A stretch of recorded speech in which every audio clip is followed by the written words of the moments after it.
paid money, but he received the answer that the spirits did not care about them. He also looked and asked if they needed to be fed, but he answered that they had no digestive system. Then the hero, without looking away, asked where they would live, to which he replied that a 10 cubic meter coffin would do. The hero sighed quietly. Then he smiled broadly and said, "Well, okay. Now they are part of the county workforce, or rather the skeleton squad." They thanked the hero. Lloyd raised his hand in satisfaction, thinking that now everything is in his hands. The free workforce he always dreamed of. Xavier stood behind. He saw the happy undead, and only looked at them sleepily. Then he sat down on the chair again, thinking that he was no longer interested in what the hero was doing.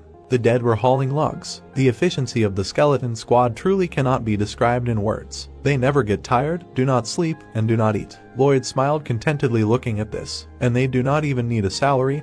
This is the best part. Seeing one of the workers, the man lost consciousness. Although Count Namaran, who had managed to regain his strength, fainted when he saw them at the construction site. Lloyd showed him a glowing eye, saying that these are the spirits of labor. He is a brilliant spellcaster. You see his eye, right? When he opens his eye wide. The Count noted that genius spellcasters were rare and he had never heard of a shining eye before. Then our hero opened his eyes wider, asking why Lady Siluria could be a magic spellcaster and he could not. Why could sparks come from Lady Siluria's eyes and he could not? The man and the soldiers just looked at him in surprise. Without changing his face, the Count only asked for forgiveness. A lie is good as long as no one suffers from it, Lloyd thought. The Blue Window noted that this sounded like a rather dangerous thought, but the hero replied that he did not care because it was well said, so it was. Snow covered the earthen mountain. Winter came, snow began to fall and ready-made anchors were delivered to them. The Namaran soil stabilization project entered its final stage.